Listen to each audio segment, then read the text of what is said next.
Hello hello hello hello అందరికీ నమస్కారం. ఎలా ఉన్నారు? బ్రహ్మాండంగా ఉన్నారు కదా. మరి నాకు తెలుసు, మరి ఈ రోజు రావు గారు రచ్చబండలోకి వచ్చిన సెలబ్రిటీ ఎవరు అనే కదా మీ అనుమానం, డౌటింగు. వస్తున్నా, అక్కడికే వస్తున్నా. మరి ఆయన గారి గురించి తెలుసుకోబోయే ముందు ఈ వీడియోకి ఒక లైక్ ఇచ్చి అలాగే మన కేకే న్యూస్ని సబ్స్క్రైబ్ చేసుకునే పనిలో మీరు ఉండండి. ఎవరు బాబు?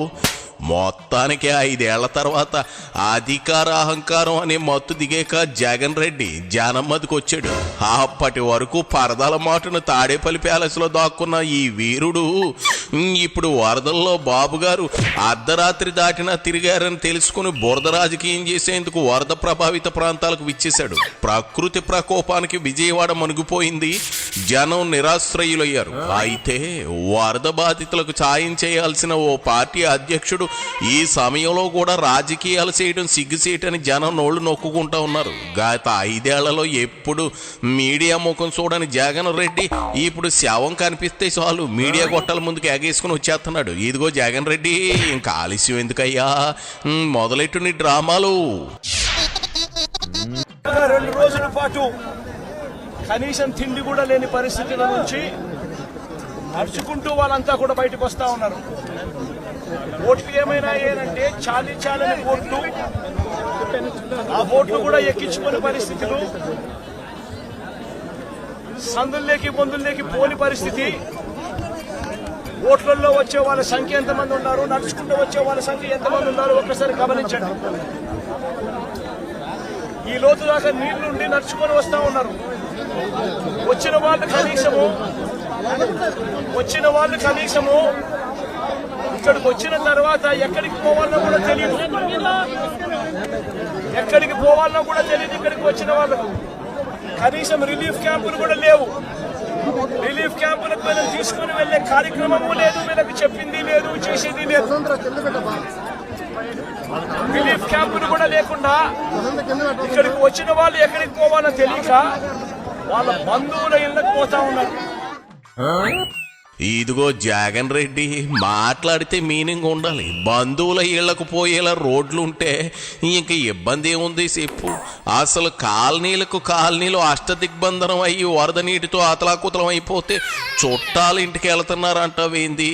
అసలు సబ్జెక్టు తెలియకుండా నిన్ను గోటాల ముందుకు ఎవరు రమ్మన్నారు? పక్కన ఆ కొబ్బరి చేపల ఎల్లుల్లిపైగాడు ఉన్నాడు కదా, చెప్పలేదా? ఆ కీచు గొంతు నాగార్జున యాదవ్ కూడా ఎగబడుతున్నాడుగా, అతను కూడా హింట్ ఇవ్వలేదా? అబ్బే, బొత్తిగా స్క్రిప్ట్ లేకుండా వచ్చి ఇట్ట బుక్ అయితే అట్ట జగన్ రెడ్డి. కనీసం వాళ్ళకు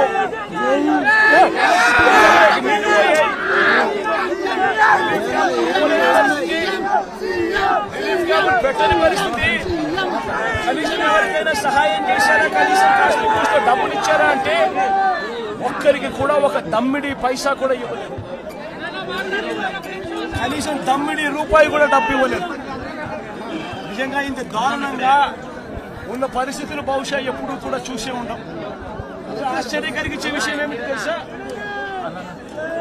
ఈ ఫ్లడ్స్ ఏదైతే చెప్తా ఉన్నారు, ఈరోజు ఈ ఫ్లడ్స్ ఏదైతే కనిపిస్తా ఉన్నాయో ఇవి స్వయంగా మ్యాన్ మేడ్ ఫ్లడ్స్. ఇది మ్యాన్ మేడ్ ఫ్లడ్స్ అంటే దాని అర్థం ఏమిటి అని అంటే, ప్రభుత్వం స్పందించాల్సిన రీతిలో స్పందించకపోవడంతో ఈ రకంగా అన్యాయమైన పరిస్థితి నెలకొని ఉంది.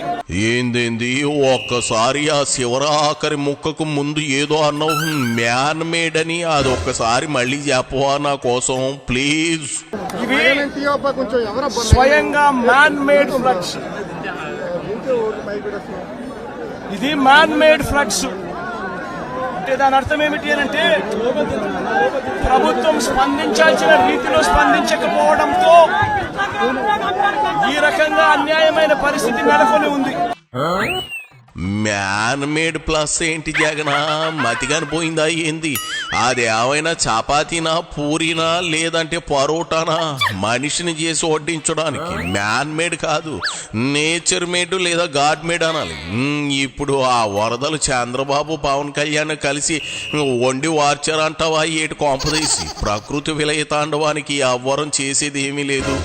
దీన్ని కూడా రాజకీయం చేస్తున్నావు చూడు, అది నీ సంస్కారం, అది నీ సై సైకోతనం. వీలైతే సాయం చెయ్యి, చేయమని నీ బ్యాచ్ కూడా చెప్పు. అంతేగాని పగలనక రాత్రి అనక 77 ఏళ్ల వయసులో వరదలను సైతం లెక్క చేయకుండా తిరుగుతున్న బాబు గారిని విమర్శించకు, పుట్టగతులు ఉండవు. నేను అడుగుతా ఉన్న ప్రతి ప్రశ్న కూడా లాజికల్ గా అడుగుతా ఉన్నాను. ఎవరైనా కానీ సమాధానం చెప్పాలనుకుంటే మొట్టమొదటిగా ప్రజలకు క్షమాపణ చెప్పి ఆ తర్వాత ఈ ప్రజలకు ఏం చేయబోతున్నాము అన్న మాటలు కూడా చెప్పి ఆ తర్వాతనే సమాధానం చెప్పాలని చెప్పి చంద్రబాబు నాయుడు గారిని గట్టిగా కూడా కోరుతా ఉన్నాయి. ఇప్పటికి కూడా రిలీఫ్ క్యాంపులు లేవు. నిన్నటి దాకా కూడా ఎన్ని రిలీఫ్ క్యాంపులు పెట్టారు అని చెప్పి అడిగితే 6 రిలీఫ్ క్యాంపులు మాత్రమే ఉన్నాయని చెప్తా ఉన్నారు. లక్షల మంది ఈరోజు నీట మునిగి ఉన్నారు. 6 రిలీఫ్ క్యాంపులు ఏ మూలకు సరిపోతాయి కూడా తెలియడం లేదు. ఎక్కడ ఉన్నాయో కూడా తెలియని పరిస్థితిలో ఈ రోజు ప్రజలంతా కూడా ఎక్కడికి పోవాలో తెలియవు. ఎన్ని క్యాంపులు క్యాంప్ ఎక్కడ ఉందో కూడా, ఏర్పాటు ఎక్కడ అయిందో కూడా తెలియని పరిస్థితిలో ఈ రోజు ప్రజలంతా కూడా ఉన్నారు.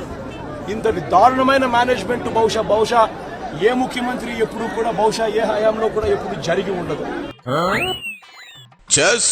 ఊరికే అవాకు చవాకులు పేలక. ఇప్పుడు జనానికి కావాల్సింది నీ బురద రాజకీయం కాదు జగన్, సాయం. అది చెయ్యగలను అంటే ఉండు, ప్రతి బాధితుడికి కొంత డబ్బు ఇచ్చి ఆదుకో, లేదంటే బియ్యం ఉప్పు పప్పులు ఇవ్వు. అంతేగాని ఊరికే ఓదార్పు డ్రామాలు ఆడి వాటిని కూడా రాజకీయాల కోసం వాడకు. సమీప భవిష్యత్తులో ఎన్నికలు కూడా లేవు. ఆ చేత ఈ పాడు సంస్కృతికి చర్మగీతం పాడు, లేదంటే జనం ప్రకోపానికి మళ్ళీ గురి కావాల్సి వస్తుంది. వాళ్ళకి నష్టం జరిగింది, అది వరదల వల్ల అని వారికి తెలుసు. అందుకు పరిష్కార మార్గాలుంటే చెప్పు.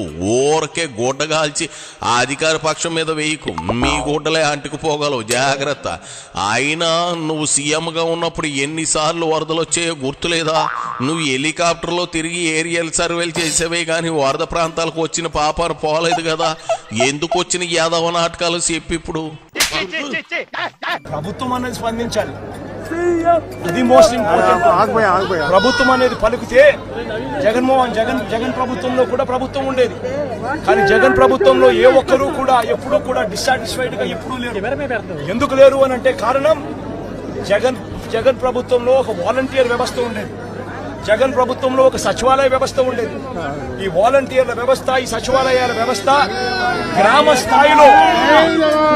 స్థాయిలో వార్డు స్థాయిలో మమేకమై ఉండేది. వీళ్ళందరూ కూడా, వాలంటీర్లందరూ కూడా ఎప్పుడు వరద వచ్చినా, ఎప్పుడు తుఫాన్ వచ్చినా వీళ్ళ సహాయ సహకారాల వల్లే గొప్పగా ఎటువంటి కంప్లైంట్స్ ప్రజల నుంచి రాకుండా సాచురేషన్ పద్ధతిలో ప్రజలకు మంచి చేయగలిగారు. తుఫాన్ వచ్చినప్పుడు జగన్ ముఖ్యమంత్రిగా ఉన్నప్పుడు తుఫాన్ వచ్చినప్పుడు కలెక్టర్ గారికి నేను చెప్పేవారు, నెత్తి మీద జుట్టే ఉంటే విగ్గు పెట్టుకోవాల్సిన కర్మ ఏంటి అన్నాడట వెనకటికి. ఓ బాటతలేదవా అలా ఉంది. నువ్వు బ్రహ్మాండంగా పరిపాలన చేసేసినాను, పొడి చేసినాను అంటా ఉన్నావు. మరి పట్టుమని 11 సీట్లు ఎందుకు వచ్చాయి? నీ పాలన బాగుంటే జనం ఓట్లు ఎందుకు వేయలేదు? ఈ సొల్లువాగుడే కదా నీ కొంప ముంచింది. ఈ అతి విశ్వాసమే కదా ఈ రోజు పతిపచ్చ హోదా కూడా లేకుండా చేసేసింది. ఏందేంది వాలంటీర్లు అద్భుతాలు చేశారా? చేస్తే జనం ఎందుకు మెచ్చుకోలేదు? చూడు జగన్ రెడ్డా, ఇంకా బేమల్లోంచి నువ్వు బయటకు వచ్చిన వాస్తవాలు తెలుసుకోలేదా? అందుకే మీ నాయకులంతా పార్టీని వీడి వెళ్ళిపోతా ఉన్నారు. ఇకనైనా మేలుకో, దేన్ని రాజకీయం చెయ్యాలో దేన్ని చేయకూడదో ముందు తెలుసుకో. ఇక సాల్లే, చాలా కష్టపడ్డావు.